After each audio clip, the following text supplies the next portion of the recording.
Bueno, integral de línea. Algunos mencionaron que las integrales de línea que vieron en su curso, o que vieron algunas integrales de línea en su curso de variable compleja, y en realidad son las mismas, ¿no? Entonces, una integral de línea o una integral, se les suele llamar de caminos o una integral de trayectoria, es aquella integral cuya función, la función que se va a integrar, es decir, el integrando, es una función que puede ser escalar o vectorial, cualquiera de los dos casos, es evaluada sobre una curva. Es decir, que hay una restricción de que tengo que evaluar esa función a lo largo de una curva. Ahora, existen varios tipos de integrales de línea. El primer caso, que de repente lo voy a marcar acá, es quizás el caso más utilizado en Bagnes, pero no es el único tipo de integral de línea. O sea, podemos ver en este caso que es un producto punto de un campo vectorial A con un diferencial S, o el DDS, el DDR es la misma cosa, casi siempre. Es un producto punto. El DDS en este caso es el diferencial del vector de posición que describe todos los puntos de la curva. O sea que este DDS es el diferencial de posición o de línea, si lo quieren decir así, de la curva. Ya vamos a ver eso en un diagrama. Tenemos aquí también un producto cruz. Vean que es la misma expresión. Un campo vectorial cruz DDS. Aquí tengo un campo escalar, porque no es vector, porque lleva la A, por el vector DDS. Y aquí ambos son escalares, el A y el DDS. En realidad, si yo tengo una función escalar, una función vectorial, y tengo el DDS como diferencial, que es el elemento de línea de la curva, es una integral de línea. Cualquiera de los casos. Y la forma de resolución siempre va a ser igual. La integral de línea en cualquiera de estos casos generalmente se resuelve a partir de la parametrización o la ecuación de la curva. Repito, el primer caso es el que menciona Bagnes porque quizás en aplicaciones en física es el que más se utiliza. De repente en variable compleja habrán utilizado el cuarto caso.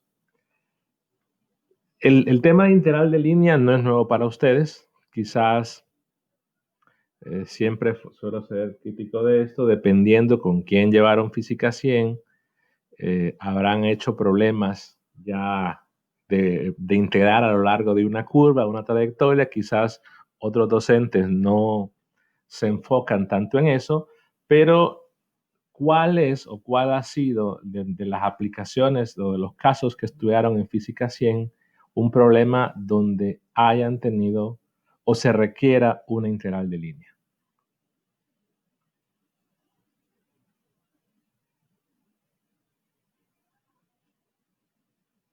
En el trabajo de la fuerza, exacto. En este caso teníamos que la expresión equivalente aquí sería, en vez de A, pues sería la fuerza. Y en este caso, voy a volver, no sé por qué, para que no se mete el ruido. En todo caso, el trabajo de la fuerza era F punto, el vector desplazamiento pues, de la trayectoria o camino que seguía la fuerza actuando sobre un objeto. Entonces ya la mayoría está familiarizado con lo que es una integral de línea. Ahora, quisiera establecer una diferencia entre la integral de línea con la integral que ustedes han trabajado usualmente en su curso de cálculo 2. Por ejemplo, en cálculo 2, lo que se ve es la integral, la interpretación de un área bajo la curva. Y si lo quieren pensar de forma más simple, la curva con la que se trabaja es simplemente el intervalo o voy a ponerlo con este color, la recta que va de A a B. Esa es la curva. Y lo que se va haciendo es un producto, ¿no? Un producto de la función por ese diferencial al integrando de A a B. Entonces, claro, recuerden que la integral doble es una sumatoria de Riemann y lo que se iba haciendo es que para cada porción acá se evaluaba la función en eso y al evaluar la función me daba la altura y que tenía multiplicando, pero eso lo hacía para una partición del intervalo AB. Y que ese producto f de dx es justamente el área de un rectángulo que al hacer la sumatoria de todos los rectángulos me daba el área bajo la curva. Pero en este caso, consideremos que lo que tengo marcado en amarillo es la trayectoria. Entonces la mayoría utilizó integrales de línea, pero en cálculo 2, visto de esta perspectiva, que es un caso más simple. Pero siempre era una recta contenida en el eje X. Y me daba el área de esa franja que tengo marcado ahí. En cambio, si la línea no es la evaluación o los productos f por el diferencial, no es el contenido en el eje X, tendríamos el caso este de acá.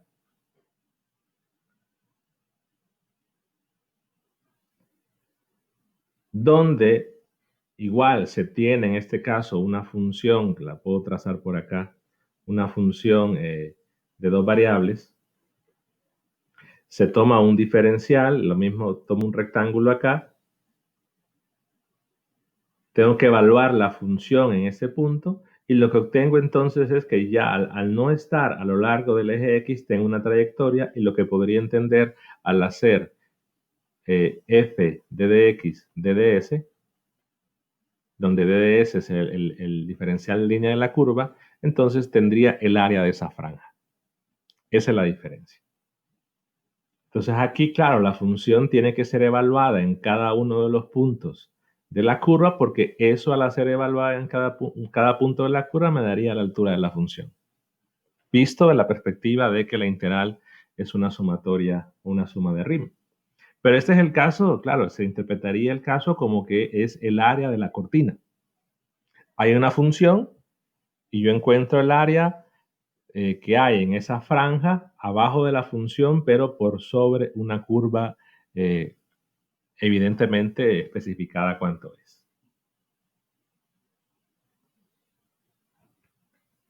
También puede suceder que ya no sea una función en dos variables, sino que de repente fuera un campo vectorial y lo que tendríamos que ver es la analogía que tenemos con el trabajo, porque recordemos que el trabajo era, yo tenía una curva, un objeto se desplazaba a lo largo de esa curva y yo aplicaba una fuerza a ese objeto y esa fuerza podría mantenerse constante a lo largo de toda esa curva. Podría ser una fuerza que fuese variable cambiando la dirección, cambiando la magnitud o cambiando ambas, pero lo que se hacía entonces era el producto punto del vector fuerza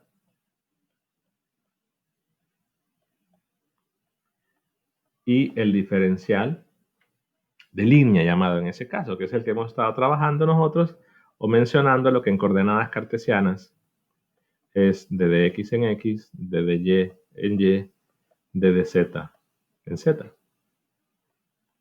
Que habrá que recordar de cálculo 1 o su curso de física 100, que ese es un vector tangente a la curva en todo punto.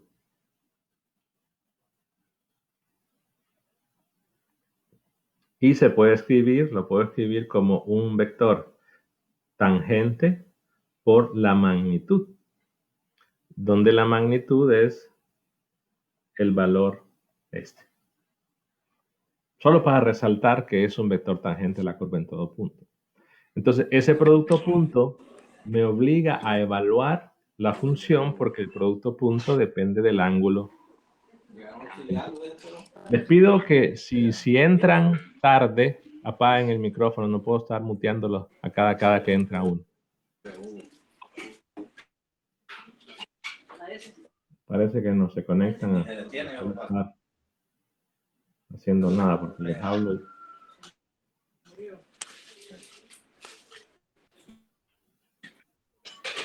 A ver quién es. Ya, parece que sí. Eso es me hacen perder el tiempo estar teniendo que...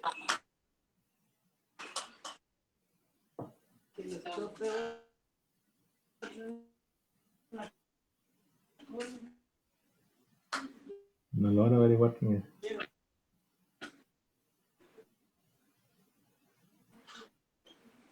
Ahí parece que sí. Bueno,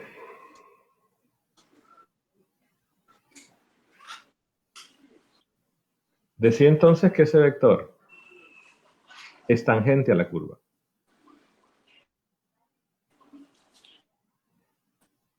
Por lo que al hacer la evaluación de ese producto punto, realmente requiero evaluar cuánto es el campo vectorial acá, cuánto es el campo vectorial acá. Estoy escuchando ruido. Bueno.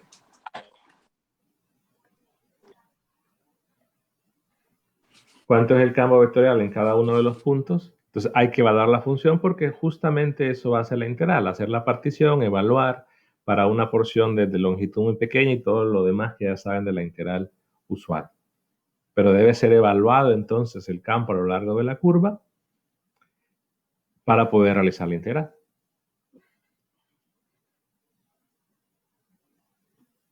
Entonces, claro, si tuviéramos campos vectoriales que cambiasen de dirección y de magnitud y curvas arbitrarias, entonces tendríamos que evaluar ese campo vectorial o esa función escalar a lo largo de la curva para poder hacer. Y esa es la característica principal. Entonces podemos decir que las integrales que ustedes vieron en cálculo 2 o cálculo 1, pues también son integrales de línea, solo que la curva pues obligatoriamente está contenida en el eje X o en el eje Y, porque también podían integrar con respecto de Y. La integral de línea del campo vectorial sobre la curva C, me refiero en este caso a una integral que es la única que menciona Wagner. No digamos que es la única que hay, ya hablé de varios casos, pero la integral que más va a aparecer en problemas en física es esta. Ya mencionaron que en el caso del trabajo también aparece. Entonces, si R es el vector de posición para cada punto de C, entonces DDS es igual a DDR. Por lo que yo puedo reemplazar el DDS, decir que el campo vectorial A tiene tres componentes, a X, a Y, a Z, hacer el producto punto y me queda esto. Ahí ya hicimos el producto punto entre el A, tengo las tres componentes y cada componente queda multiplicada por un diferencial. Sucede entonces que esas componentes, dependiendo de cómo sea el campo, pues pueden ser constantes o pueden ser variables. Claro, en el peor de los casos, esas tres componentes pueden depender de las tres variables. Es decir, esto sea una función de x, y, z, también esta y también esta. Veamos que expresado de esta forma no es que es una integral doble, no es que sea una integral triple, realmente es una integral simple porque solo aparece un diferencial. ¿El problema cuál es? Que aparecen tres diferenciales respecto a variables diferentes. Vení, vení. ¿Quieres ver lo que estoy haciendo? No, entonces no te voy a enseñar. Tienes que venirte aquí. No. ¿Por qué? Hay gente que definitivamente no entiende. Y así le voy a decir. Así le voy a decir. Estoy infectado en esta... Vamos a ver, el que está hablando ahí me aclara quién es. Lo voy a sacar. Vamos a averiguar.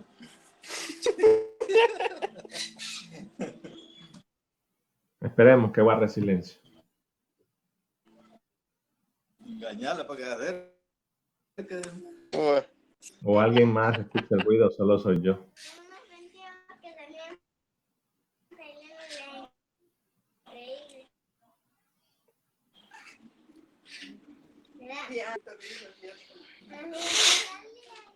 No sabes qué fea, si puedes dejarle ahí.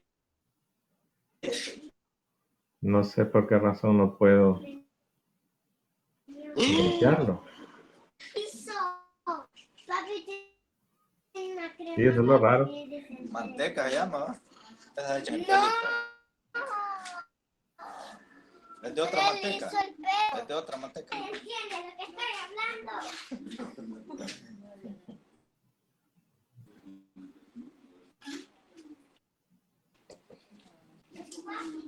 Sí, eso es lo raro, me parece extraño. No quiero cortar la grabación, pero bueno. iPhone es. Ah, sí. Vamos a dar cuenta. Bueno, sí.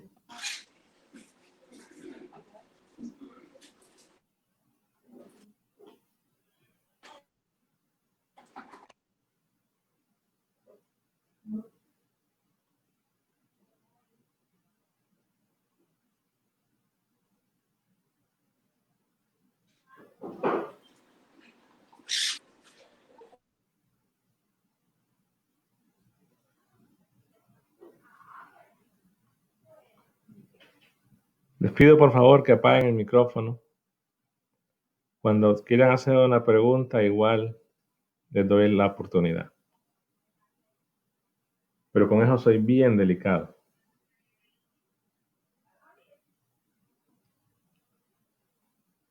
No sé por qué razón. Vamos a bloquear los iPhone entonces. ¿Por qué no? Bueno. Sigamos.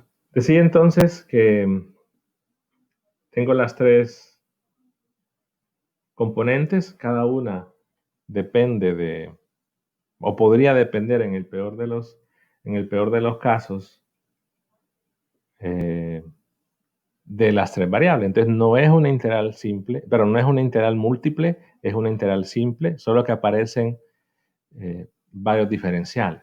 Entonces, ¿cuál podría ser la estrategia de solución? Bueno, dos opciones, al menos dos opciones, podrían haber más. Una opción podría ser expresar, bueno, como tengo tres diferenciales de x, de y, de z, podemos expresar todo en función de una sola variable. Por ejemplo, si tengo que la ecuación es la ecuación de la curva, ¿no? Ya sea y en función de x, esa es la ecuación de la curva, o podría estar parametrizada diciendo que y es un g de t y que x es un g de t. Cualquiera de las dos, perdón, un h de t. En el caso que solo fueran dos variables, ¿no? Si fueran tres, pues tendríamos que tener un z. Pero digamos que si me dicen que tengo que calcular la integral de línea sobre esa curva, debería tener la ecuación de la curva o podría encontrarla. Me imagino, suponiendo que fueran rectas, fácilmente se encuentra la ecuación de una recta. Entonces, ¿cómo cambio? Bueno, yo tengo que cada y, digamos que no estuviera esta ahorita, que solo fueran dos variables. Entonces, si yo tengo y igual a f de x, cada y se puede escribir en función de x. Por ejemplo, que fuera y igual a x al cuadrado. Entonces, cada y, si hubiese una y en la primera componente, una y en la segunda, la y la puedo colocar en función de x y colocar x al cuadrado. De igual forma, el diferencial.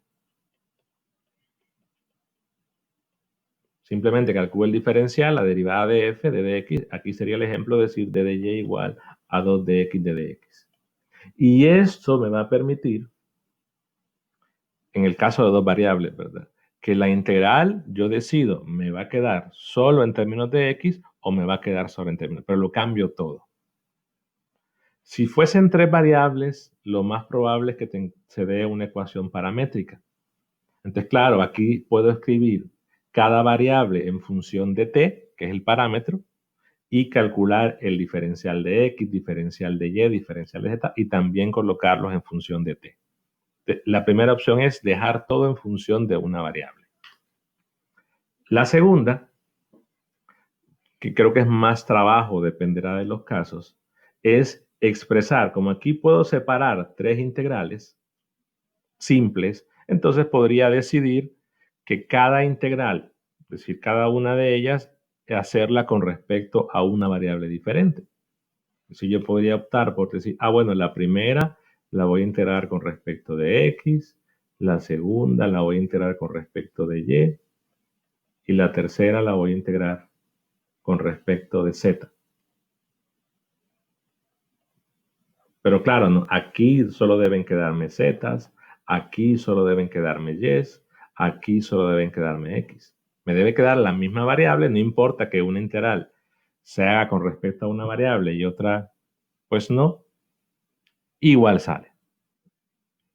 ¿Qué hay que tomar en cuenta también? Que cuando seleccionemos una variable a dejarla integral, si quieren dejar X, todas en X, todas en Y, todas en Z, no importa, el resultado tiene que ser el mismo.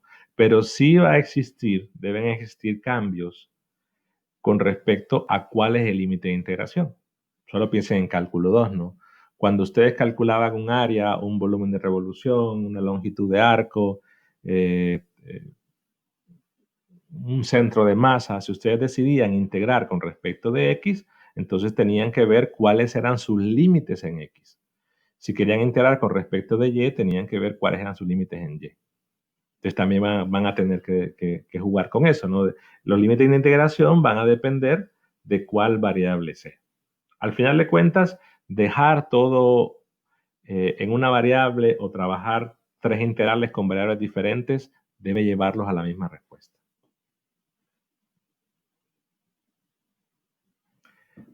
Para el caso de 2, debemos considerar que el dominio de integración es la proyección de la curva sobre cada eje, siendo utilizado únicamente para establecer los límites de la integral.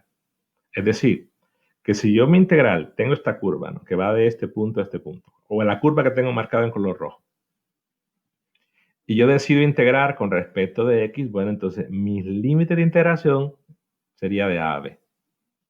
O de B a, ya vamos a ver cómo seleccionar el orden, pero serían estos dos, A y B. Si yo decido integrar con respecto de Y, pues integro de C a D o de D a C. Ya vamos a ver cuál de las dos opciones. Pero esa proyección, esa sombra, solo me sirve para establecer el límite en la integral.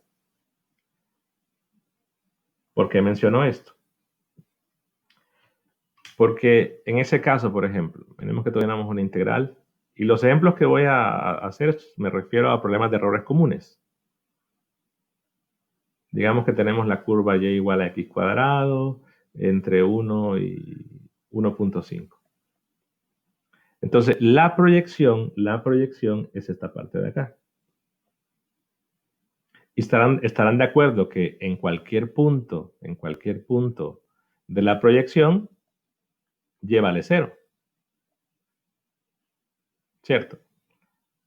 La curva es y igual a x al cuadrado. Acabo de decir que para expresar todo en función de una sola variable se utiliza la ecuación de la curva, no la ecuación de la proyección. Ahora, ¿qué me va a servir en la proyección? Solamente los numeritos que van a ser los límites en la integral. ¿Por qué lo menciono así? Porque es la misma idea cuando veamos una integral doble. La proyección solo me va a servir para establecer el límite en la integral. Pero para expresar todo en función de una variable en el integrando, tengo que utilizar la ecuación de la curva. Igual podríamos hacerlo en el caso de 3 o 2 variables. La orientación de la curva determina el orden en el límite de la integral. Podemos decir orientación o sentido, porque casi siempre cuando es una integral de línea, por ejemplo, en el caso del trabajo, nos dicen cómo era el movimiento de la partícula, si iba de este punto a este punto o si iba al revés. O sea, que nos daban un sentido a la trayectoria. Y en ese caso, pues ese sentido se tiene que respetar.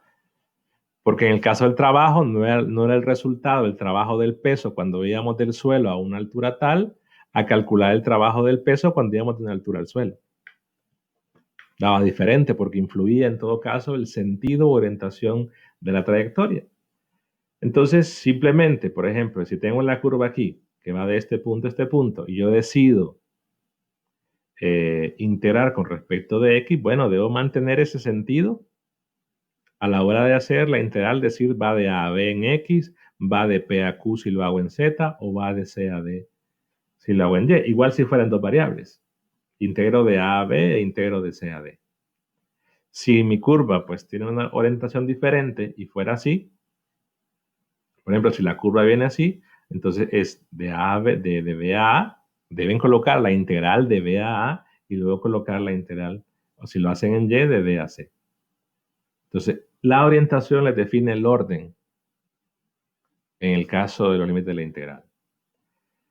Igual si fuera en el caso de tres variables, integro de c a d en y, de b a a en x y de q a p en z.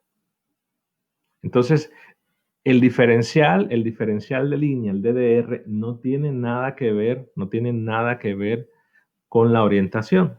De forma que, si planteamos una integral y la integral viene así, yo voy a tomar el diferencial de línea. Alguien pregunta, determinada, sí, en algunos casos el problema lo va a decir. Piensen en un problema que sea trabajo, calcule el trabajo de la fuerza, cuando va, la partícula se mueve de este punto, ya le dicen cuál es el de dónde a dónde va, entonces queda determinada de forma directa en el enunciado, o nos dan el gráfico y ya en el gráfico aparecen las líneas que les dice de dónde a dónde va. Pero tomemos en cuenta lo siguiente. Si este es el punto AB, si este es el punto CD, y tenemos la orientación que está marcada aquí, el diferencial de línea es tangente a la curva, y el diferencial de línea no tendría que ser afectado por el sentido de la línea. De forma que si va al revés, si el sentido de la línea es al revés, igual el DDR, lo debo tomar así. No es que le voy a poner signo negativo. Se podría, pero por ejemplo, si estamos integrando con respecto de x, la integral iría desde x igual a hasta x igual a c. Y si integro con respecto de x en el otro caso, iría desde c hasta d, pero tomaría siempre positivo esto. Claro, hay que hacer el producto punto, o sea, no, tomaría lo mismo en los dos casos. ¿Cuál ha sido el error común? Que integran de C a D y le cambian el signo a este. Lo ponen para acá. Ahora, si lo toman para acá, en este caso, pero integran de este punto a este punto, bueno, entonces ahí sí. No habría ningún problema, pero que pongan el negativo, que el DDR lo ponen para acá, y integran de este punto a este punto, ahí hay un error de signo y la respuesta les va a quedar con el signo contrario. Entonces tengan cuidado con eso. Realmente se podría tomar el DDR en este sentido, pero entonces integrar de A a C para que no haya problema. Sí, de C a aquí, gracias. Entonces de repente ese doble error, poner en signo contrario el diferencial e integrar en el orden que no es, pues sí les daría la respuesta correcta. Pero igual es válido hacerlo.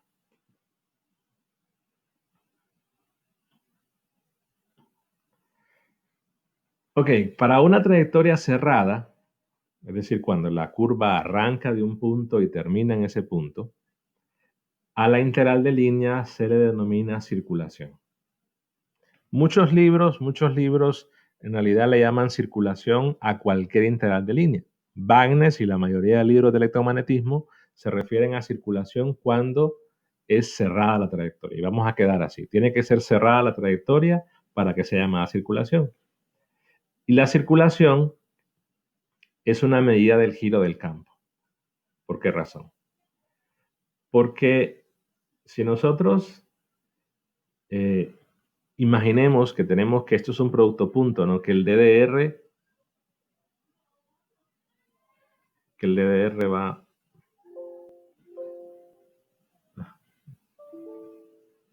¿Qué pasó? No, mejor lo voy a cortar del otro lado.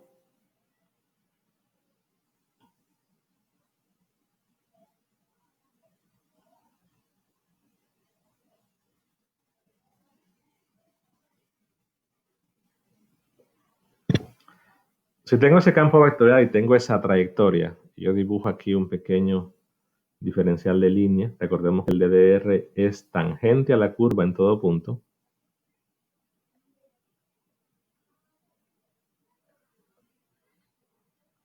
Entonces, supongamos que se diera la casualidad, aunque en esta curva no lo es, pero que fuera una curva donde el campo vectorial A en todo punto es perpendicular al DDR.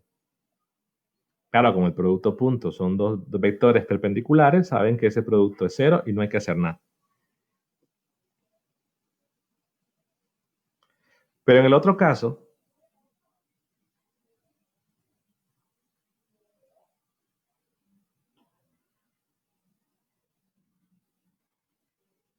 que tengo un campo así, lo que se puede ver que si tengo el DDR tangente, lo que podría pasar en el mejor de los casos, quizás no en este, es que estos vectores sean paralelos y por el producto punto, recuerden que es la magnitud de uno, la magnitud del otro, por el coseno entre los dos, pero como son paralelos, ese ángulo es 0 y me queda 1. Entonces, esto, a menos que tengamos una función extraña, pues va a ser poco probable que sea 0. Depende de la integral, ¿no? Como qué tipo de función es. Pero lo que quiero que vean es, en realidad, si el campo va en el sentido de la línea, o quizás no tanto, pero tiene una contribución, porque el hacer el producto punto es básicamente ver la componente que va en el sentido de la línea. Entonces uno podría decir, bueno, entonces si este campo va en la misma dirección que la línea, entonces puede producir para una partícula, si fue el caso de física 100, movimiento, ¿no? Si esta es fuerza y esta es la curva, entonces esa fuerza va a producir que ese objeto se mueva o que tienda a girar. En este caso no. Si el F es perpendicular o de repente la contribución es perpendicular al DDR, entonces no va a producir trabajo, quiere decir que esa fuerza no producía que el objeto girase. También no es que siempre va a ser tangente, podría que tenga direcciones diferentes, pero al final yo veo la contribución de cada punto de esa componente del campo vectorial sobre la curva. Al final de cuentas, si tengo más líneas que van en el sentido del DL que las que van en contra perpendiculares, igual tendería a girar utilizando la analogía con el trabajo. Y esto es importante porque eso tiene que ver con el rotacional. De repente, en el recurso les menciono que para entender esa interpretación física, geométrica más bien que les di, era necesario llegar al teorema de Stokes y el teorema de divergencia para poderlo entender. Pero digamos que la circulación de alguna forma mide el giro que pueda tener el campo.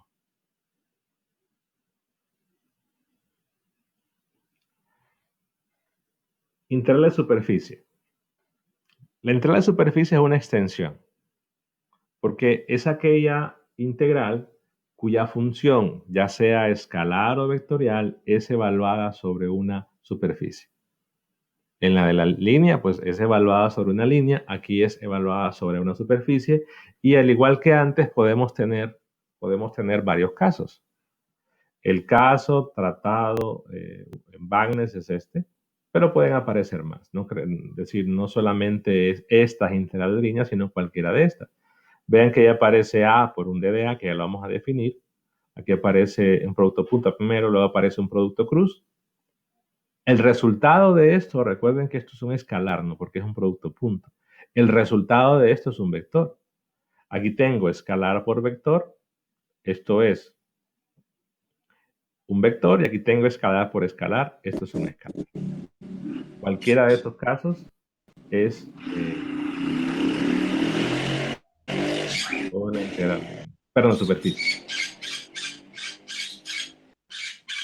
Donde en este caso el DDA es el vector diferencial de área de la superficie S, el cual es asociado a un elemento de superficie y tiene dirección, aquí hay un error, dirección normal a ella en cada punto. O sea que, si yo tengo una superficie como la que estoy marcando acá,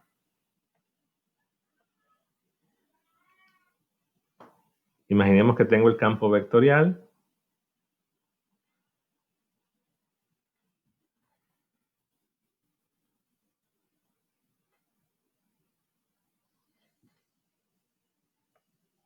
y que en este punto, bueno, el campo vectorial va así. Entonces, yo debo definir un diferencial de área, entonces tomo esa pequeña porción de tamaño infinitesimal y el DDA es un vector que va a ser perpendicular a la superficie, no al campo. Entonces, evidentemente hay un ángulo entre los dos que puede ser cualquier valor dependiendo del campo y dependiendo de la función. Pero si ya el campo vectorial, si ya dibujo, perdón, el elemento diferencial de área en otra pequeña porción, bueno, la dirección puede cambiar. O si lo dibujo acá. Porque recordemos que ese vector tiene que ser perpendicular a la función en ese punto, considerando que estas porciones que estoy marcando aquí son muy pequeñas. Entonces tendríamos que hacer ya sea un producto punto, un producto cruz, depende cuál nos pide. Pero la que se trabaja por excelencia, o la que más utiliza en el libro de Wagner es esta, un producto punto. Ahora la pregunta para ustedes, dentro de sus contenidos de física 200, ¿dónde utilizaron o en qué caso vieron una integral de superficie?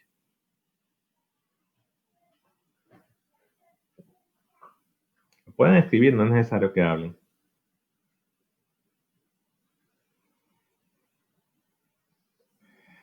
En el tema de Gauss, sí, cuando se hacía referencia a la ley de Gauss, pero en realidad lo que se calculaba era el flujo del campo eléctrico sobre la superficie. Y en el caso de la ley de Gauss, el flujo era la integral del campo eléctrico punto diferencial de área. Entonces, es una aplicación que de repente se vio en Física 200. Algunos quizás no le llamaron o no le dieron el nombre de integral de superficie, pero apareció. Entonces, lo importante de resaltar acá, y quizás se los pudieron haber mencionado en Física 200, es que el área es un vector. Si bien es cierto, hemos estado acostumbrados desde la escuela de que es una cantidad que no tiene dirección, pero quizás resulta conveniente a partir de acá empezar a cambiar esa idea y decir que el área sí es un vector. El volumen no. El volumen no. Entonces, ¿cuál tendría que ser la interpretación de área como vector? Bueno, el área es un vector cuya magnitud es el área de la superficie de esa región y la dirección pues tendría que ser perpendicular a la superficie. Para un elemento muy pequeño, ¿verdad? Ya para toda la superficie vamos a ver qué sucede con eso. Una superficie puede ser abierta y cerrada. La definición más simple es que es cerrada si encierra un volumen. Por ejemplo, esta de acá. O la superficie de una esfera, o un cilindro con todas sus caras. Es decir, que si yo logro contener un volumen, es decir, tomar la superficie de la esfera, esa superficie encierra un volumen. En el caso de un cubo, debería ser una superficie que me incluya las 6 caras para que pueda encerrar un volumen. Si solo pongo 5 caras o 4, no es cerrada. Si fuera un cilindro, igual debería considerar las tres caras para que encierre un volumen y pueda ser cerrada. O cualquier superficie extraña, pero que encierre un volumen. Esa va a ser superficie cerrada. Si no es cerrada, pues es bastante evidente que le vamos a llamar superficie abierta. Entonces, ¿en qué influye esto? Porque cuando yo defino el vector diferencial de área, es un vector que es normal a la superficie. Y ya hablamos en los recursos de qué era un vector normal y cómo calcularlo, la relación incluso con el vector o con el campo gradiente. Entonces, si la superficie es, por ejemplo acá, abierta, que no encierra un volumen, entonces habrían dos formas de elegir ese vector normal, ya sea que apunte hacia arriba o que apunte hacia abajo. Claro, tendrían que especificarnos cuál de las dos o tener algún tipo de convenio para ver cuál tomar. Ese convenio es la regla de la mano derecha. Vean que si me están definiendo que el borde, ¿no? el contorno de la superficie, porque la superficie es todo esto, el contorno es la frontera, la curva frontera del área.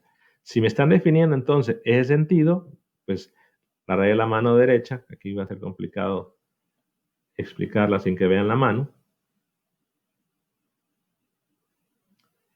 pero es como que ustedes enrollan la mano en este sentido y el pulgar les dije hacia dónde va el vector. O sea que si el camino está marcado así, deberían tomar el vector normal, de esta forma.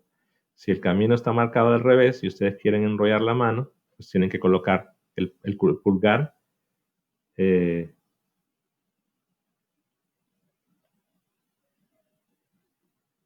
bueno, sí, pero yo creo que es algo que la mayoría recordará. Tampoco es que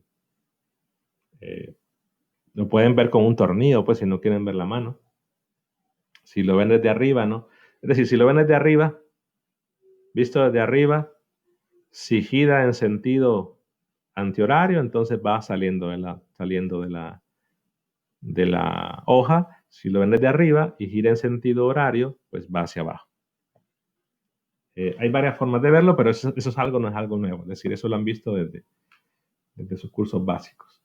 Entonces, esa sería la forma de tomar esa convención, y quizás la convención, si no nos especifican cuál es el que debemos tomar, pues va a ser útil cuando veamos el teorema de Stokes. Luego, si la superficie es cerrada, ahí sí hay una única convención, una única opción. El vector normal se va a elegir en dirección hacia afuera del volumen.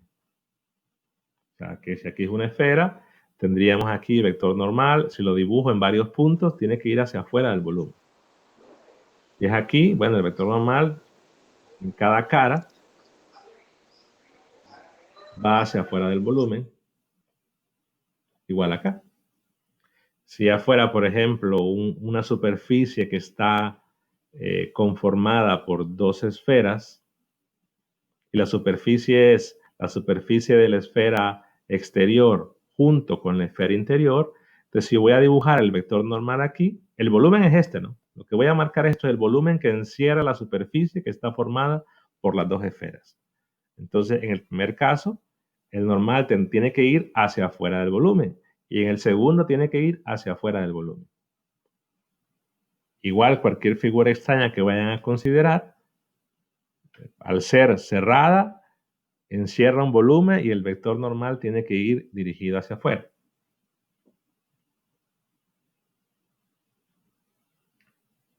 Ambos tienen cerrada. Ah, no, aquí me equivoqué. Aquí es abierta. Ya la voy a corregir. Si la superficie es abierta, utilicen la regla de la mano derecha si especifica cuál es el sentido de la curva que contiene esto. Si es cerrada, aquí cierto, es un error, gracias. Por eso en la imagen tengo una superficie abierta y una cerrada. Después voy a corregir eso, pero la presentación se la voy a subir. Se la voy a subir hoy porque ya la terminé. Ok. Ese vector diferencial de área se define, y eso mejor lo voy a arrancar de acá. Sabemos que es un vector, entonces yo lo puedo escribir como la magnitud por un vector unitario. Esa es la forma de escribirlo. La magnitud de la porción infinitesimal de área por el vector normal, que es la dirección. Es como que ustedes tienen un vector, como que ustedes tienen un vector y dicen, la magnitud es tanto, la dirección es tanto. Entonces lo que estoy viendo es que la magnitud es DDA y la dirección, como ya se definió, es en dirección normal. Entonces imaginemos que tenemos ese rectángulo infinitesimal que marqué en la imagen anterior y que es un rectángulo que tiene aquí una longitud de dx, que aquí tiene una longitud de dy, y que si lo quiero escribir como vector, este es un vector de dx en x y este es un vector de dy en y. La longitud de esto es de dy y la dirección va en y y aquí la dirección va en x. Entonces, ¿qué sucede o qué interpretación le daríamos al producto cruz de estos dos vectores? Yo digo d de x en x cruz d de y en y. Claro, yo digo, ok, d de x, d de y, hago el producto cruz, x cruz y eso es z, ¿no? O lo podría hacer al revés también, d de y en y cruz y me cambiaría el signo nada más. Entonces, el resultado del producto cruz, ¿qué es? Bueno, es un vector que es perpendicular, porque ven z, perpendicular a este plano, y la magnitud de ese producto cruz es el área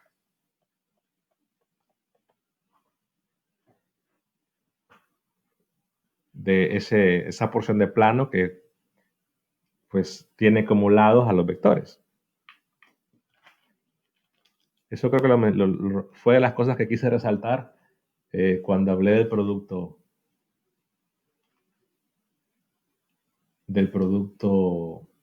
cruz. De igual forma lo podría hacer considerando un d de x y aquí un d de z, dibujándolo de una manera diferente, evidentemente, pero yo puedo hacer el producto cruz entonces entre las componentes de ¿quién? Del elemento de línea, que es este.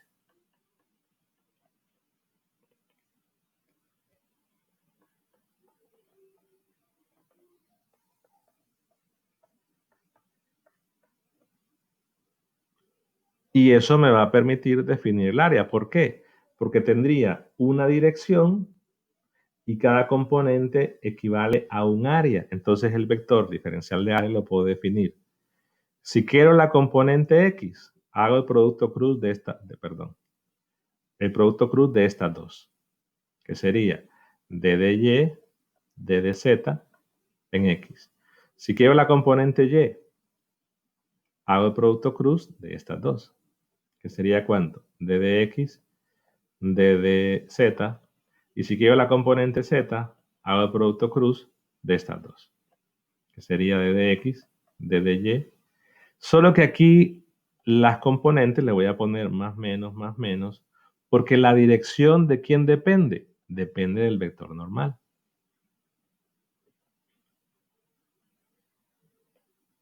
O sea, la dirección de este elemento de área depende de la dirección del vector normal. O sea que si el vector normal, la componente X es positiva, entonces aquí voy a colocar positiva. Si el vector normal tiene una componente X negativa, antes le pongo menos. Si el vector normal tiene componente Y negativa, le pongo menos y así. De forma que si ustedes visualizan una superficie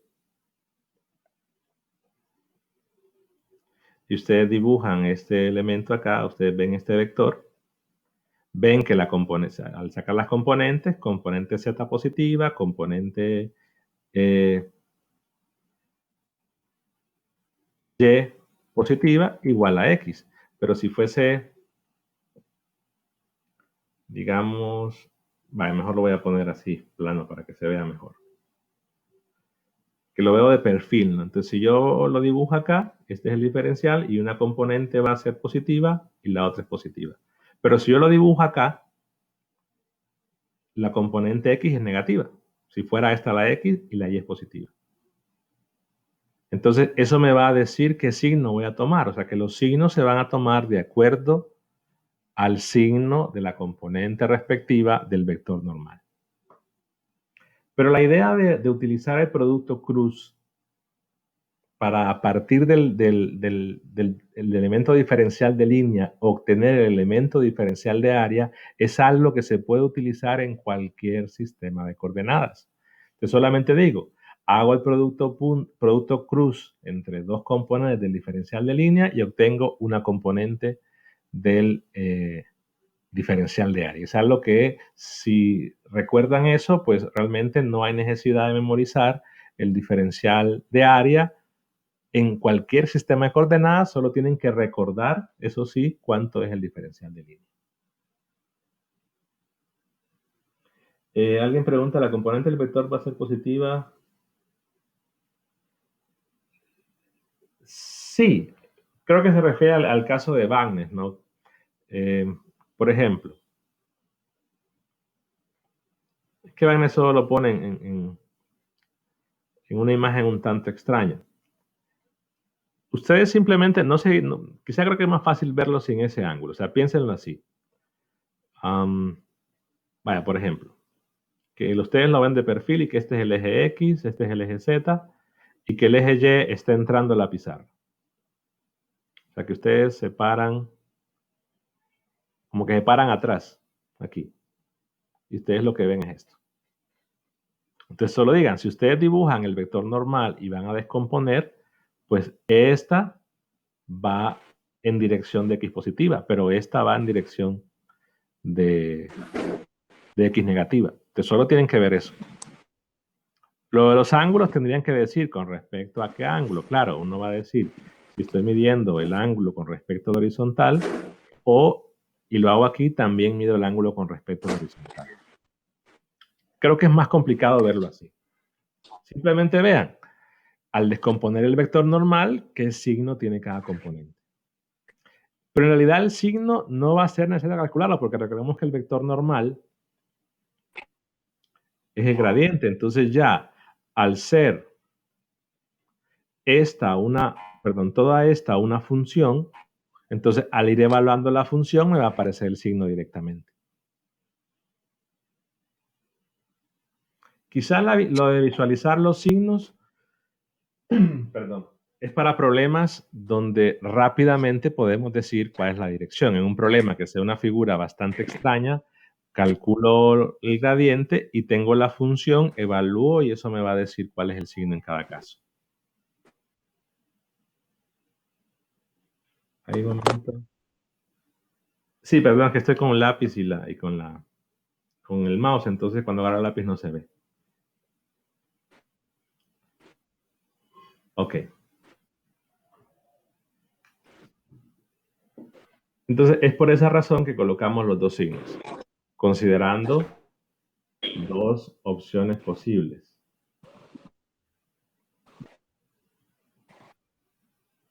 Ok.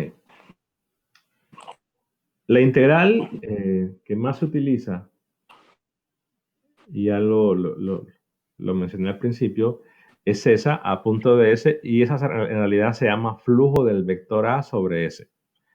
En el caso de 200, cuando vieron la ley de Gauss, lo que vieron era el flujo del campo eléctrico, porque lo que se colocaba era A, pero podría haber el flujo de un campo magnético, es decir, un flujo de cualquier campo, simplemente una integral de superficie, y debe ser, para ser llamada flujo, tiene que ser un producto punto. En este caso podemos considerar que si yo expreso este diferencial de área, pues puedo decir que esta es la componente X del diferencial de área, que esta es la componente Y del diferencial de área y que esta es la componente Z. Y el signo va incluido. Entonces, si hago el producto punto del campo A que tiene 3 componentes, lo que tendría es una expresión muy similar a la que teníamos en la integral de línea. Claro, en este caso podemos decir que el flujo puede entenderse como una medida de la cantidad de campo que atraviesa dicha superficie. Es análogo al caso de la integral de línea, que lo que medía era el giro del campo. ¿Por qué? Porque en el caso de la línea, el diferencial de línea es tangente a la curva. En el caso del área, el diferencial de área es perpendicular. Entonces, si el campo A coincide o una componente coincide con el diferencial de A, entonces es una especie de conteo que el campo atraviesa la superficie. Por ejemplo, si tengo una superficie, voy a dibujar un poco.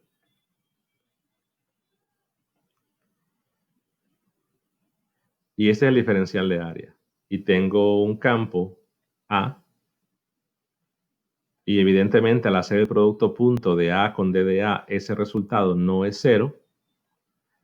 Me sirve para decir, bueno, en ese punto el campo atravesó la superficie.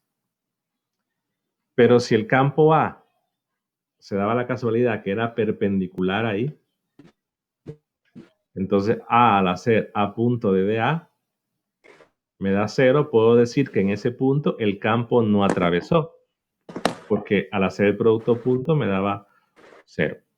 Es por esa razón que el flujo es una medida de la cantidad de campo que atraviesa la superficie. Gráficamente se puede entender como el número de líneas de campo que la atraviesa. Si hubiese líneas que atraviesan, que salen de la superficie, líneas que entran, entonces al final el flujo tendría que ser pues como el valor neto, ¿no? Las que salen menos las que entran. Y esto, vean que va a tener cierta similitud con lo que se habló de la interpretación de la divergencia. A lo mejor no le paro el ruido. Ok. ¿Cómo realizar una integral de línea? La idea podría ser muy similar. Decir, debo expresar esto como no es una integral triple, son integrales dobles. Y esto vale la pena aclarar. Aunque hagamos una representación con una sola integral, esto pues va a equivale, a integrales dobles, aunque solo represente ese. Así como en cálculo 2, no depende de cómo tomen ustedes su diferencial, pues un área la podían calcular con una integral simple o un área la podían calcular con una integral doble. Pero en la mayoría de los casos, repito, va a representar una integral doble. Entonces hay dos diferenciales y así como en el caso de la línea. Si tengo mi superficie y yo veo la sombra que proyecta la superficie en cada uno de los planos, plano XY, plano XZ o plano ZY, esas proyecciones, ese que le he llamado aquí, o bueno, que la imagen la tomé de una página, le han llamado aquí SX, SY, SZ, las proyecciones me sirven para definir los límites en la integral doble. Por eso ven que aquí al separarlo,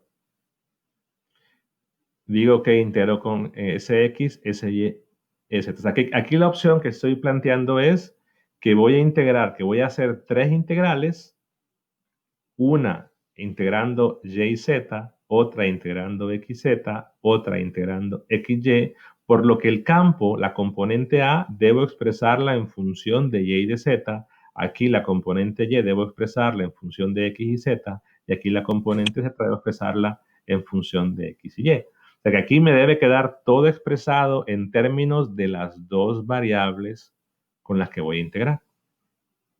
¿Cómo hacer eso? Igual que en la de línea. Agarro la ecuación, en ese caso de la superficie, sí son distintos. porque voy a integrar con respecto a variables distintas. Es como que usted diga, en el caso de la línea, vamos a rezar acá.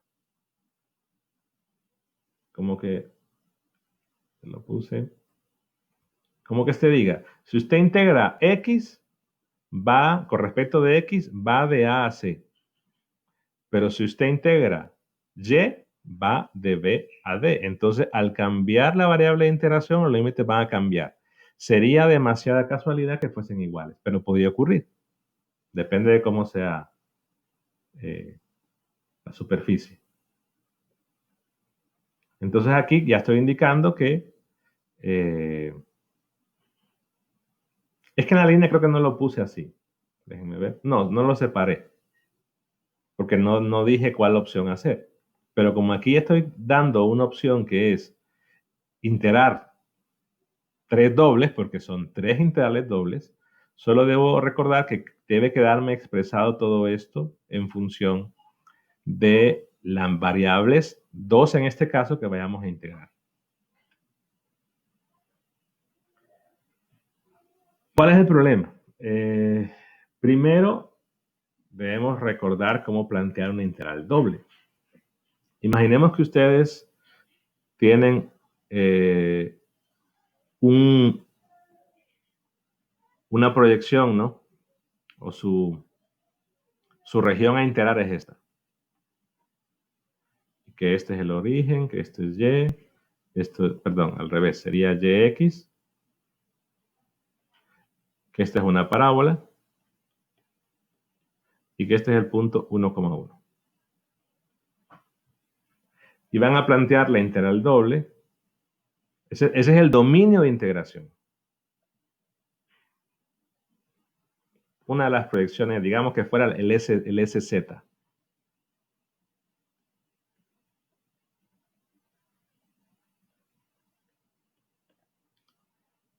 Integran algo de dx, de dy.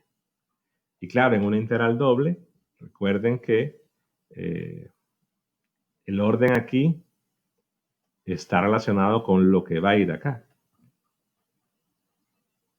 Entonces, si yo voy a integrar x primero, yo agarro un pequeño rectángulo y digo, ese rectángulo, ¿de dónde a dónde se mueve? Se mueve desde x igual a 0 hasta este punto, y ese es un punto sobre la curva que sería raíz de y. Entonces va de 0 hasta raíz de y. Y el último límite de la integral, saben que tienen que ser constantes. Entonces aquí va de 0 a 1. La y, en toda esa región está contenida nuestro dominio entre 0 y 1. ¿Qué sucede si yo cambio el orden?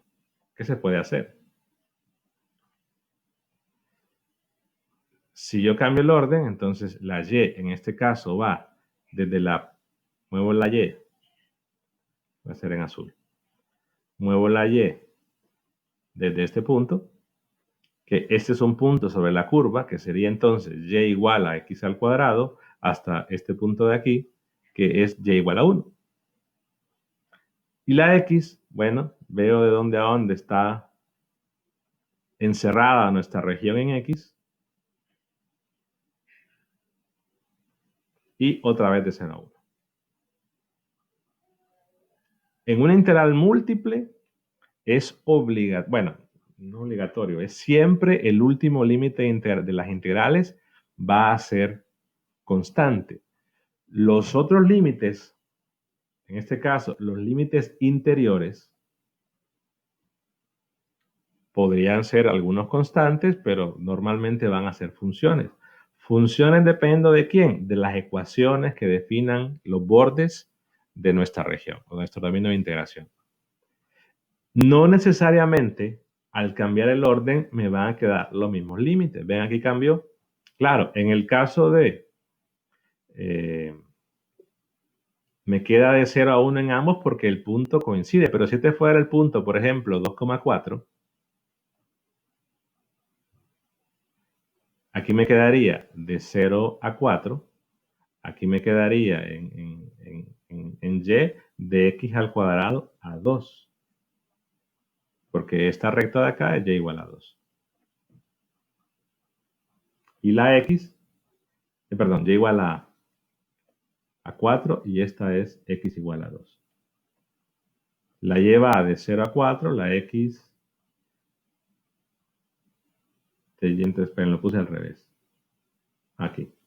Esta es la y va de x al cuadrado a 4 y la x va de 0 a 2. Claro, es que lo cambio porque si como queda 0 a 1, 0 a 1, alguien va a decir, es que la última integral debe quedar igual. No. No necesariamente.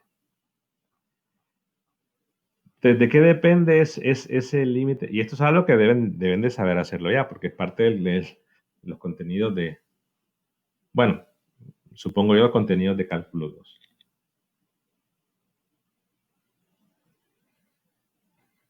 En este caso es necesario conocer la ecuación de las curvas que definen el borde, porque esas ecuaciones son las que van acá. Tampoco pensemos que invertir el orden de integración es solamente darle vuelta a las integrales. Eso no funciona. Yo puedo decir que una integral, por ejemplo, cuando todos los límites son constantes, que fuera así. Si todos son constantes, los límites de integración son constantes, entonces ahí sí yo le puedo dar vuelta sin ningún problema.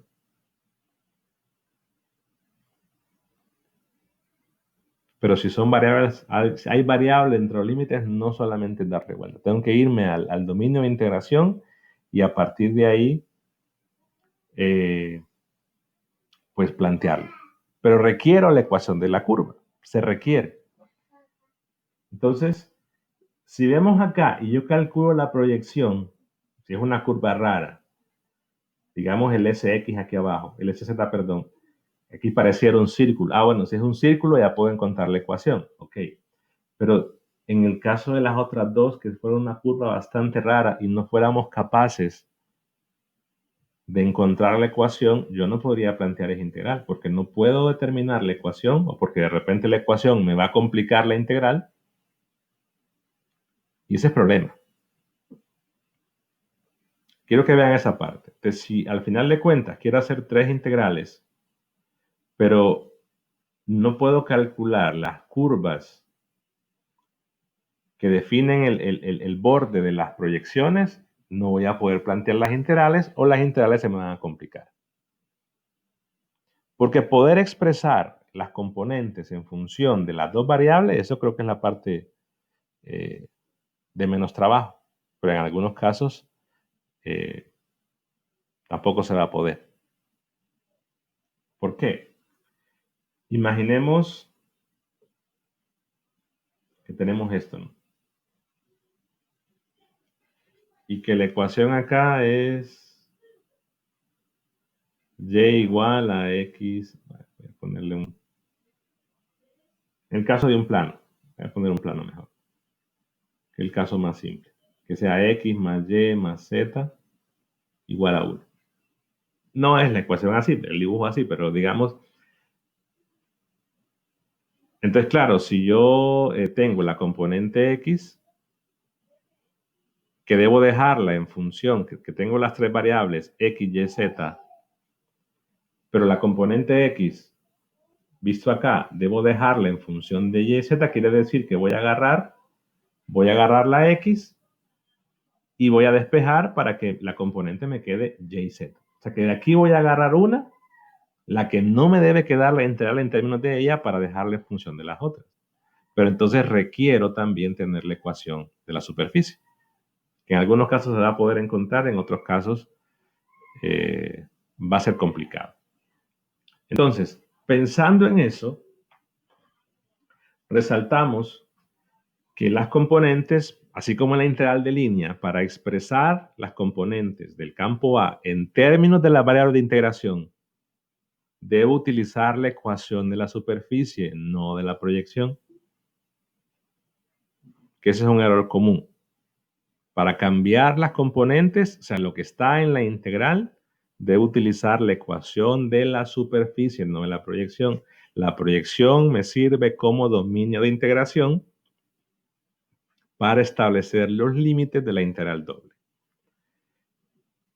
Y aquí el más menos dependerá del vector normal. Por ejemplo, si en este punto, solo en ese punto, ¿qué signo tendría la componente z en este punto? Del diferencial de S o diferencial de A. Es lo mismo. Para este vector, la Z va a ser positiva. Solo imaginen cómo descomponer el vector ahí. Y la Y,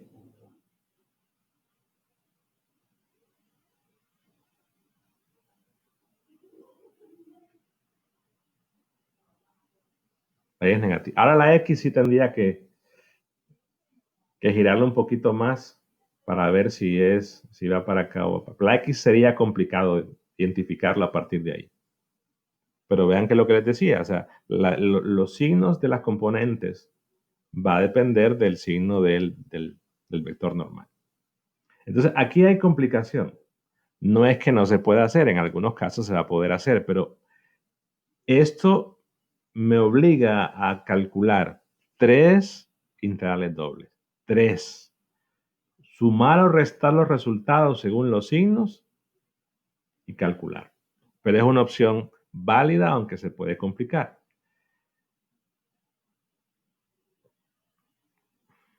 Y eso es lo que comento acá, que de repente esto va a ser más trabajo porque son 3 dobles. Siguiente opción. Otra opción, si no quiero hacer las 3 dobles, porque no quiero hacer las 3 porque es más trabajo, o porque no voy a poder encontrar las ecuaciones que me permitan definir el límite de integración, pues vamos a buscar un factor de escala. Ahora, el término de factor de escala se usa en un montón de contextos, pero si lo quieren ver de la forma más simple es cómo hacer una conversión o cómo mantener una igualdad. Por ejemplo, yo tengo, este ejemplo creo que es el más simple, $1 igual a un lempira. Entonces, el factor de escala, lo que me va a hacer cierta la igualdad, es, bueno, no sé cómo está ahorita, 24.90 y algo. Entonces, el factor de escala solamente es multiplicar por otra cantidad para que me quede una igualdad. Entonces, imaginemos que tengo esta integral. Que esta integral, de acuerdo a lo que vimos del diferencial de área, yo lo puedo escribir a punto normal de A. Y que esto se parte de acuerdo a lo que vimos antes en 3 integrales. Pero yo quisiera solo hacer una. O sea, si yo lo escribo así, esto no es cierto. Porque vemos que tienen que haber 3. Porque debe aparecer los 3 juegos de diferenciales x, y, z.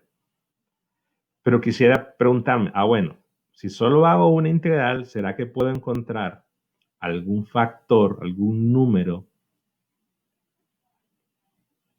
Le llamo fz. O la letra, como lo llamen, no importa. Pero yo quiero introducir un número ahí, una cantidad que me haga cierta la igualdad. ¿Y qué me ahorro con eso? Me ahorro hacer 3 dobles y solamente haga una. Si somos capaces de poder encontrar eso. O sea que esta igualdad me dice, si solo quiero integrar, y aquí sería S y aquí sería SZ. Si solo quiero integrar X y Y, busco ese factor de escala que me haga la igualdad cierta, pero solo hago una integral respecto a 2 variables, las que ustedes quieran o las que les resulten más fácil. Pero no tengo que hacer las 3. Ahora, si somos capaces, ahora la pregunta es si se va a poder encontrar ese factor de escala. Quiero que vean esa diferencia, porque esto es algo que los suelen enredar muchas veces. Así como la integral de línea, tengo la opción en este caso de hacer 3 integrales diferentes, 3 dobles diferentes. Pero en este caso, buscando un número que me haga cierta la igualdad, solo hago una doble, pero debo decir cuánto es ese factor. Y ustedes deciden cuál es. Si lo hacen con respecto a XY, si lo hacen con respecto a YZ o XZ, el que ustedes quieran. Esa es la diferencia. Entonces, digo acá, mi integral se podría calcular de 3 formas diferentes. No es diferente decir, tengo que hacer 3 integrales, que es lo de arriba. Aquí tengo que hacer 3 integrales dobles, sumar o restar los resultados según los signos y me da mi flujo. Aquí tengo 3 opciones diferentes, unas más complicadas que otras probablemente, pero aquí son 3 opciones diferentes de calcular la integral, escojo una, la que quizás convenga más, tendría otras 2 opciones para corroborar respuesta, pero solo hago una. Entonces, evidentemente eso me representa menos trabajo, pero debo decir que es el factor de escala. Ese f, como factor de escala, repito, es un número que meto ahí para que la igualdad se cumpla. Ahora, ¿cómo lo obtengo?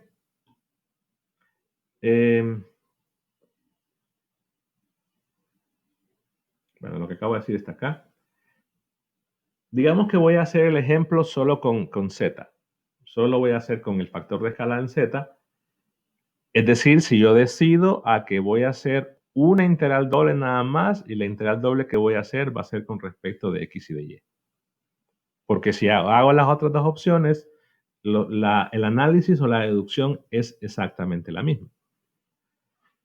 Entonces digo, el flujo es igual a la integral con respecto a xy del a.n multiplicado por el fz. Debo decir entonces cuánto es ese fz. Y vean que hay una igualdad ahí. ¿Qué hago entonces? Hago el producto punto primero del vector z unitario con el vector normal, que esto puede ser variable, y esto me da la componente. Es decir, si yo hago un producto punto, de la teoría que vimos antes, de un vector con un normal unitario, me da la componente en esa dirección. Por lo tanto, en este caso, la componente sería la componente z. Pero además, como este es un vector unitario, recuerden, la componente de las 3 componentes de un vector unitario son sus cosenos directores. Por lo tanto, la componente z es el coseno director del vector normal. Por otro lado, si hago z punto de dA, es la componente del diferencial de área en z, y si uso la definición de que es la magnitud del primero por la magnitud del segundo por el coseno del ángulo entre los dos, pues resulta que el coseno del ángulo entre el vector z y el vector de dA es el mismo coseno del ángulo entre el vector z y el vector normal, puesto que el vector normal tiene la misma dirección que el vector de dA. Por lo tanto, me daría LZ. Creo que decirlo es más complicado de entender. Vuelvo a decir, hago n.z. Esto me da la componente de este vector en dirección de este. Como este es unitario, las componentes de un vector unitario son sus cosenos directores. Digamos, en este caso, llamémosle coseno de gamma. Porque tengo los 3 ejes, el vector normal, tengo z, entonces la componente, como es unitario, es el coseno de gamma. Recordemos también que en la misma dirección va el de dA, porque son paralelos. Entonces, si hago ahora z punto de dA, esto es la componente de este vector en esta dirección, que es de dz, pero si uso la otra definición, perdón,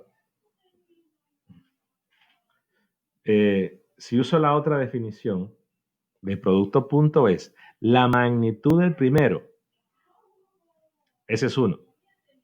La magnitud del segundo, d de a. El coseno del ángulo entre los dos, ese es el coseno de gamma. Pero este coseno de gamma es el LZ. De forma que lo que se construye es que, en primer lugar, LZ es n.z de acá. Luego, si yo despejo el diferencial de área es igual a la componente z sobre el LZ. Así que este lo mando a dividir. Si junto las dos, tendría d de az sobre n.z.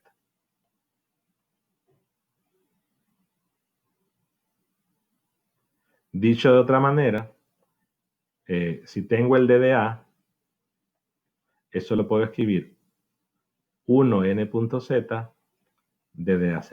Y ahí tengo el factor de escala. ¿Por qué?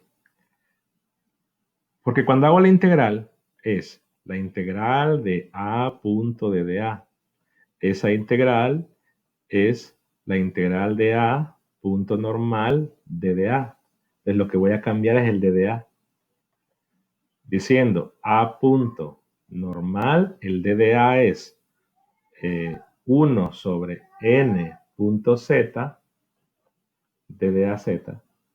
Pero esta recordemos que es más menos de dx de dy. Entonces tengo el factor de escala.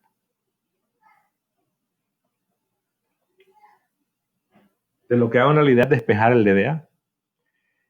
Para no lidiar con ese signo, porque recordemos que el signo que se tenga acá, si es más, va a ser el signo que se tenga acá.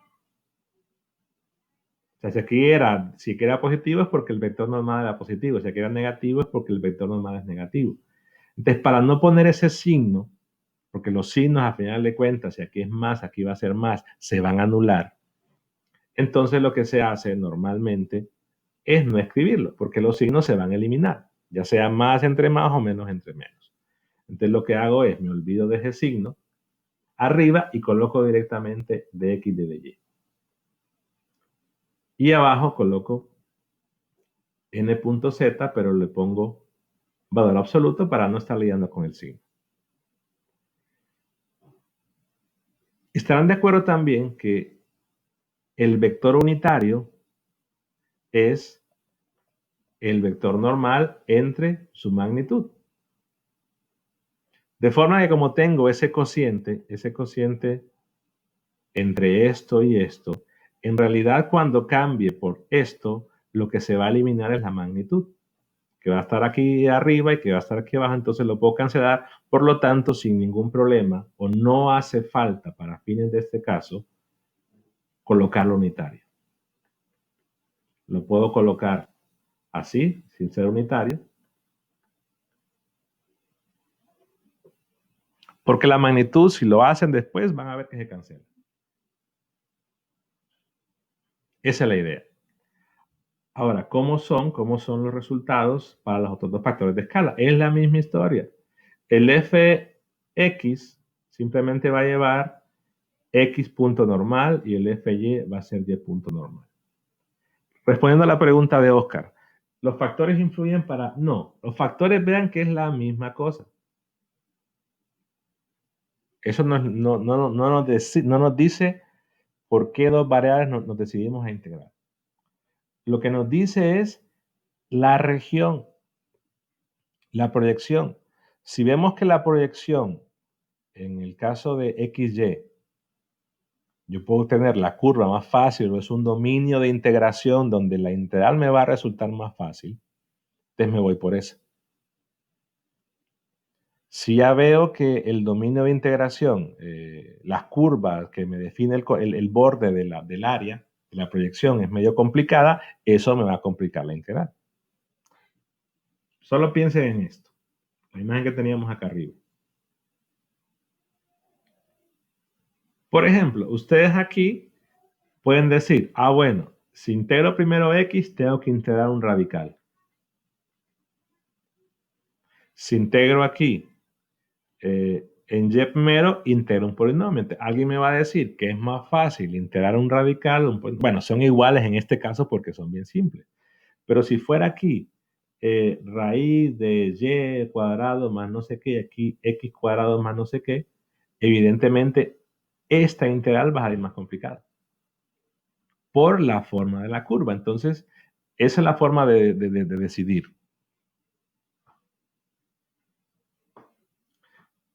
En la presentación son unitarios, pero dije, da igual, los pueden quitar.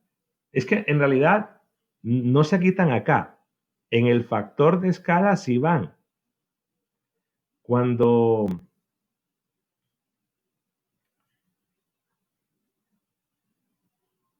lo quito, o sea, cuando ya le quito el unitario, también se lo quito a este.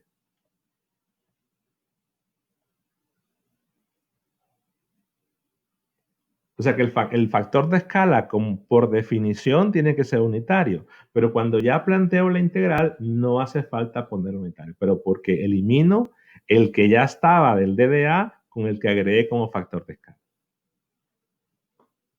Entonces, ¿cuál escogen? De las tres? La que les salga más fácil.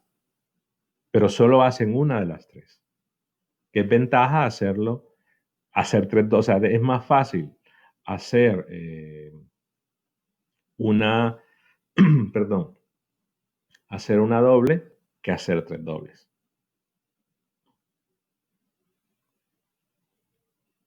Ok. Utilizando las proyecciones también podemos definirse el área como vector. Entonces vean que el área de todo lo que está marcado en verde como vector es básicamente el área de cada una de las proyecciones. Los signos de esas proyecciones pues dependerán del signo del vector normal al hacer toda la integral, porque se debe calcular. O también se pueden ver de acuerdo a la mano derecha, por ejemplo, si yo defino un sentido, el borde que tengo aquí en la curva en verde, define entonces el sentido de cada una de las proyecciones. Entonces, en base a esos sentidos, defino básicamente el signo de la componente. De lo que decíamos antes, ¿no? De que en una superficie abierta, la dirección del vector normal se toma de acuerdo a la mano derecha. Entonces, en un sentido así, las tres serían positivas. Ya lo cambio, va a cambiar el signo. Pero sería como definir ya el área total, no el diferencial. Este sería el área total como un vector. Bueno, preguntas hasta ahí. Habilito un momento los micrófonos.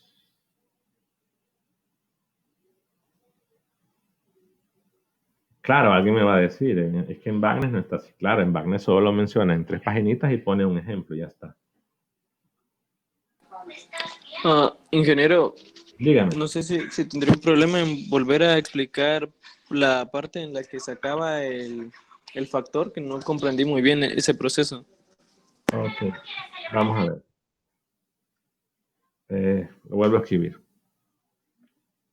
Vamos a ver. Recordemos la definición de producto punto o de las aplicaciones de producto punto, que si ustedes tenían un vector y querían la componente de ese vector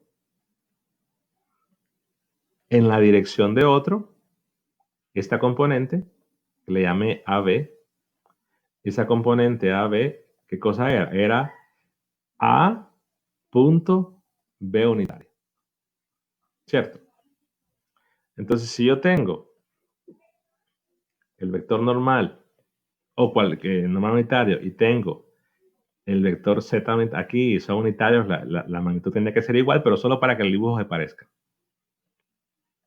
Entonces, si yo hago el producto punto, tendría que esto es la componente del vector n en dirección z, que le llamo nz.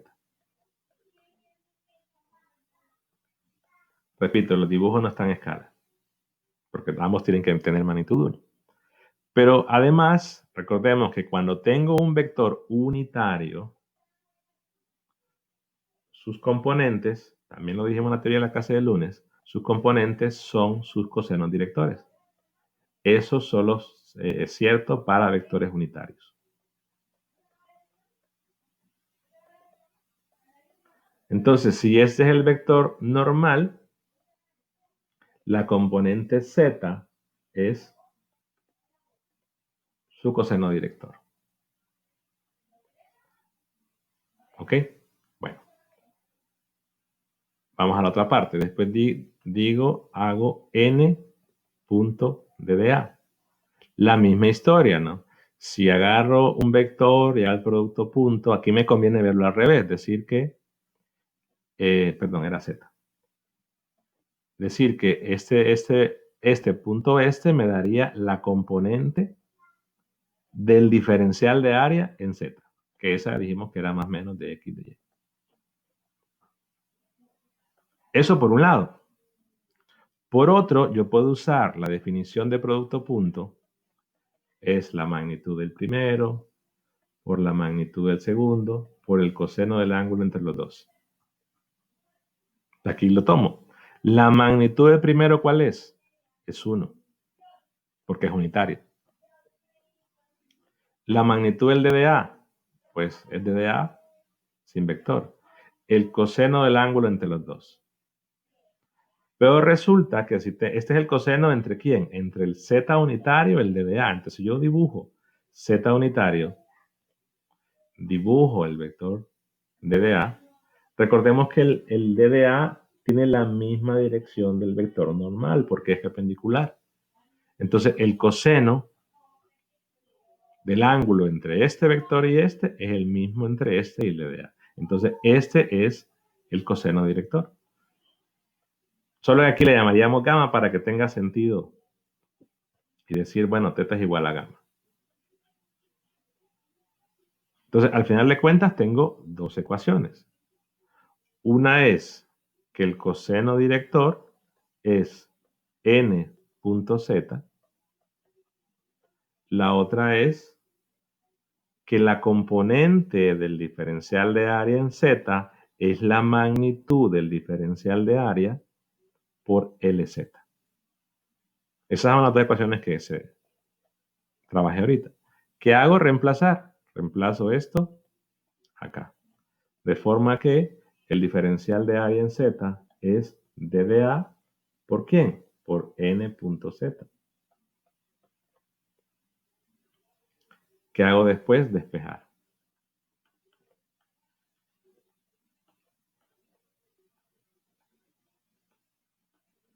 Entonces lo que hago es expresar el diferencial de área en términos de la componente. Que lo puedo hacer para y o lo puedo hacer para x. ¿Por qué era útil eso? Porque cuando vamos a la integral, acá, lo que debía cambiar era esto, porque el vector me lo quito sacando el normal acá. Entonces lo que debo cambiar es la magnitud, expresarlo en términos de la componente. ¿Sí? Quizás esto lo pueden encontrar detallado, me parece que en el libro, bueno, mencionado, porque creo que no lo detallan tanto, creo que en el libro de Spiegel, que está en la bibliografía. ¿Queda claro ahora? Sí, sí, lo entendí, gracias. Si no, el video lo ven ahí un par de veces más y ya está. ¿Más dudas?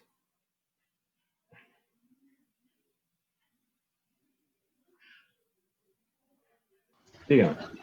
Ingeniero, disculpe la molestia. Mire, no entiendo realmente como la necesidad de los factores de escala, porque, por ejemplo, cuando multiplicamos, cuando hacemos producto punto de dos vectores, normalmente los vectores unitarios, si son iguales, nos da 1 y si son distintos, nos va a dar 0, ¿no?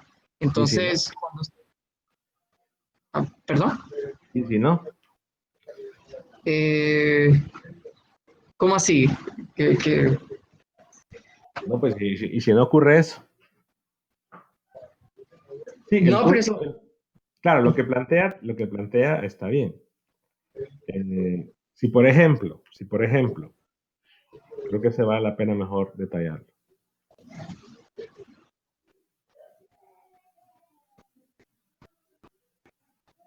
Ok, déjenme ponerlo acá. Sí, es que no me queda como claro como que el por qué, para qué necesitamos Ok, eso. veamos acá. Eh, Imaginemos lo siguiente, que este es el vector A igual a X en X más a Y en Y más a Z en Z. ¿Sí? Claro, si yo tengo una superficie, que es un planito así, entonces el diferencial de área solo va a tener componente en Z, ¿cierto? Yo digo, DDA es DDA en Z. No tienen las demás, porque no hay, en cualquier punto que yo lo vaya a dibujar, la única dirección del vector normal o la única componente del vector normal es Z, ¿cierto? Entonces, al hacer el producto punto, aquí tendría algo por Z que me sobrevive, solamente una. Las demás no van a estar porque el producto punto va a ser 0, ¿cierto? Entonces, ahí es un caso más simple. ¿Por qué? Porque en realidad, de las 3 integrales dobles, solo me queda una, porque las otras anularon por el producto punto.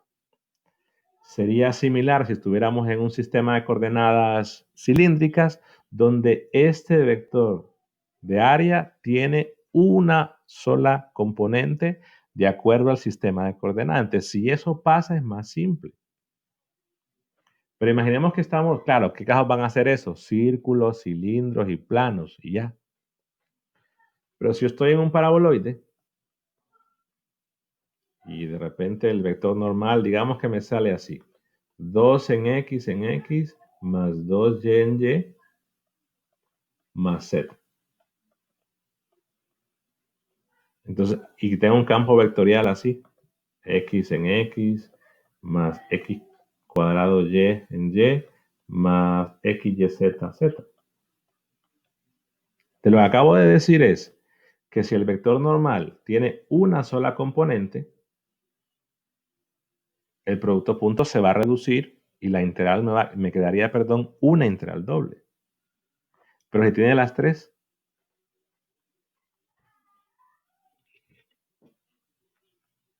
Y claro, Entonces eso como que sí está inclinado, ¿no? Y se distribuye entre los tres es que o dos. están pensando en 200. Entonces en 200 tenían cilindros, esferas y planos, solo eso. No había más casos. Entonces ahí todo quedaba más reducido. Entonces, si el diferencial de área tiene solo una componente, la integral se va a reducir y en efecto, ahí no va a haber necesidad de hacer los factores de escala porque no habría esto, por así decirlo, entonces solo me queda una doble. E integro de acuerdo a la proyección de la que me quedó. Pero eso repito, es cilindros, esferas, planos y ya. En un paraboloide, en otra hiperboloide, elipsoide, eso ya no funciona. A menos que pasen a un sistema de coordenadas, que esa es la otra opción, pasar a un sistema de coordenadas donde tengamos una sola componente, que también puede ser válido. ¿Aclara eso la duda? Sí, gracias, muy amable. ¿Alguien más? Ahora, ¿por qué? Alguien me puede decir, bueno, ¿por qué dedicarle 1 hora o 2 horas a la teoría? Porque es que si esto no queda claro, van a patinar en los ejercicios. Ahora de repente cualquiera puede agarrar un ejercicio sin el docente, sin que el docente haya hecho nada de ejemplos y lo va a hacer, muy probablemente. De repente pueden agarrar el libro de Spiegel, que lo mencioné, que tiene un montón de problemas resueltos y ya van a ver la mecánica de esto. Claro, aquí de repente vamos a plantear una integral doble, hay que hacerla doble. La mayoría en ese momento, pues, generalmente cuando están en una clase presencial empiezan a decir, la hacemos por tabla. Y entonces, ¿para qué aprendieron a integrar? Si es una integral que de repente se extiende, o sea, es muy larga hacer la mano, pues de repente pueden ser tablas, pero si no, ¿por qué no hacer la mano? Claro, en el caso de ser un curso virtual, pues ahí cómo evito que usen tablas. A menos que yo les pida ahí que me pongan el procedimiento, antes van a tener que que obligatoriamente hacerlo, si no, no se lo voy a revisar. Bueno.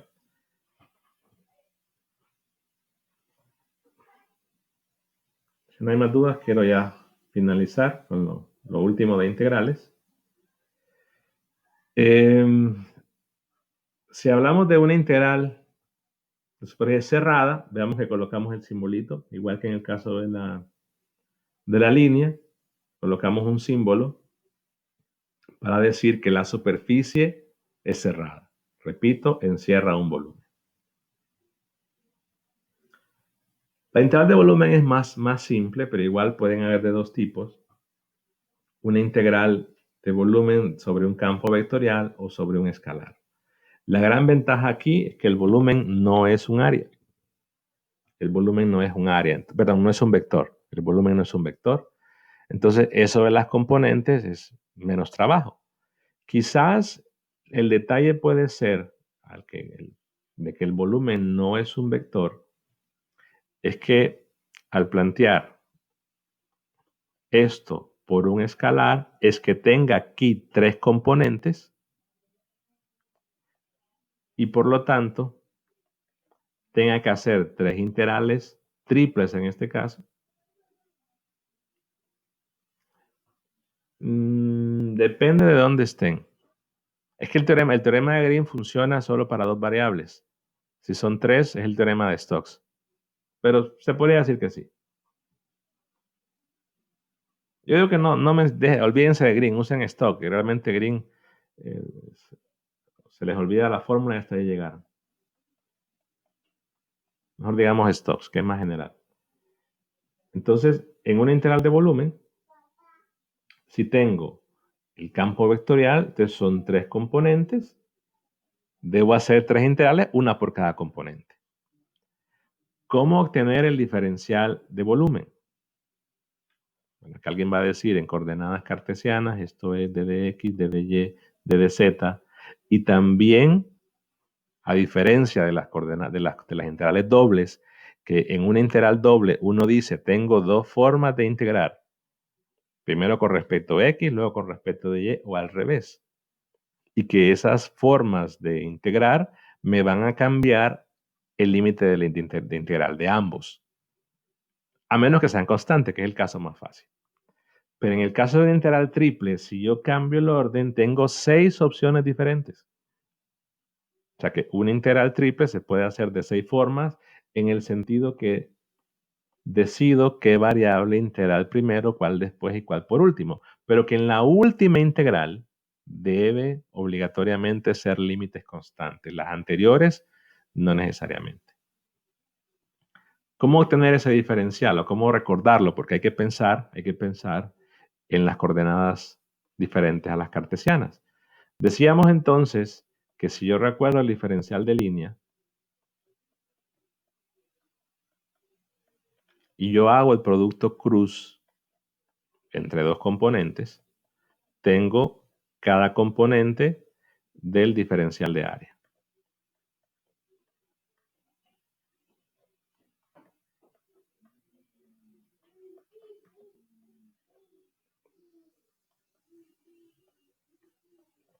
Y que la idea de esto era, tomábamos un pequeño rectángulo, que aquí era d de x en x, d de y en y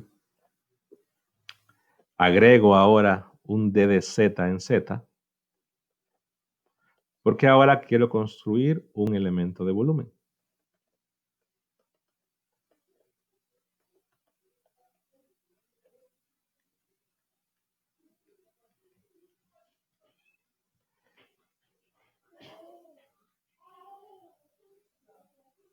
Entonces, hablamos del triple producto mixto, que les dije que era hacer un producto cruz y luego hacer un producto punto, y eso se interpretaba el resultado como el volumen de ese paralelepípedo. De forma que si yo hago el producto cruz de 2 componentes cualquiera y el resultado de eso hago el producto punto con la otra componente, entonces ya tengo el elemento de volumen. Dicho de una forma más fácil, Si yo multiplico las tres componentes del diferencial de línea, tengo entonces el diferencial de volumen. Y esta idea se aplica o funciona para cualquier sistema de coordenadas. Entonces, ¿qué es lo que deben recordar siempre? El diferencial de línea es lo único que tienen que memorizar. Bueno, ahora ni memorizar porque realmente no. No puedo verificar que no lo están viendo, pero quizás el problema ha sido, o podría ser más bien, que 4.15 se imparta presencial el siguiente periodo. No sabemos qué puede pasar y que no lo hayan memorizado, ya no se los van a dar. Entonces es mejor memorizarlo desde ya. Para finalizar, existen dos teoremas integrales que permiten transformar, pasar de una integral de línea, o sea, tengo una igualdad donde tengo una integral de línea y puedo hacerla como una integral de superficie o viceversa, o hacer una integral de línea y pasarla a una superficie y pasarla a una de volumen. Repito, voy de una de línea a una superficie o de una de superficie a una de volumen. Y son conocidas como el teorema de Stokes o el teorema de la divergencia. Entonces, el teorema de Stokes dice que la integral de línea sobre una trayectoria cerrada es igual a la integral de superficie del rotacional, superficie a volumen sí y línea a superficie. Si lo dije al revés. En este caso, en el teorema de Stokes, lo que tiene que ser cerrada es la de línea. Lo pongo acá.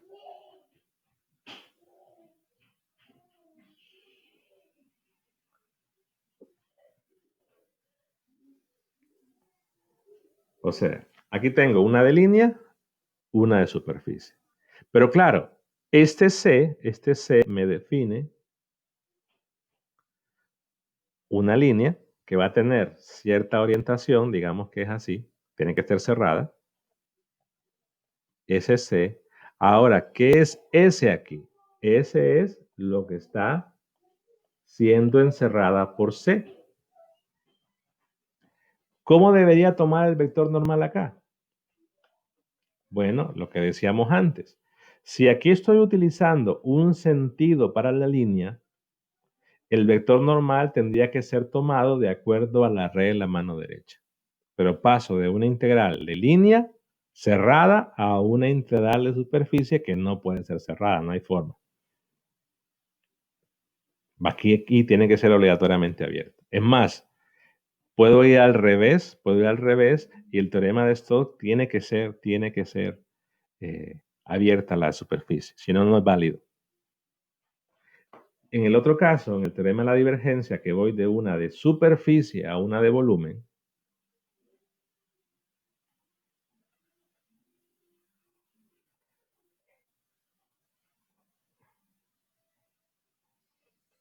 la que es cerrada es la de superficie. O sea que aquí tengo una superficie cerrada, que ese es S, y el volumen en la parte de la integral de volumen es lo que está encerrado.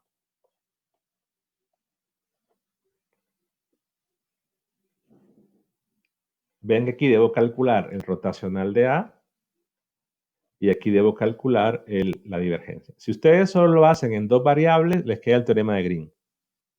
Si lo hacen en dos variables de rotacional, les queda el teorema de Green. Entonces, por eso mejor digan esto, que es el caso más general, porque ya funciona para 2, para 3, etc. Ahora, ¿son siempre ciertos? No. ¿Y qué eso con las etapas del examen del periodo pasado? Se debe exigir que los campos sean continuos, diferenciables y todo lo demás. Imaginemos que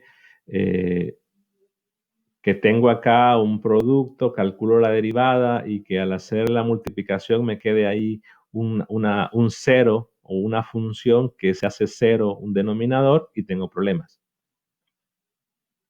O al revés, ¿no? Que de repente al hacer las derivadas y multiplicar por los diferenciales, podría tener una función que me produzca, en el caso más simple de ver, un cero en un denominador dentro del límite, dentro del dominio de integración, y ya la integral sea impropia y no se pueda hacer. Pero si las funciones son bonitas ahí y no se produce ningún tipo de discontinuidad, al derivar y multiplicar tenemos la igualdad. Pero podría haber un problema donde no sea igual producto de esa discontinuidad. Entonces, hay que establecer esa regla, ¿no? Que Wagner no lo menciona y todo lo demás, pero resalto eso. En el teorema de Stokes tiene que ser superficie abierta, esta de acá,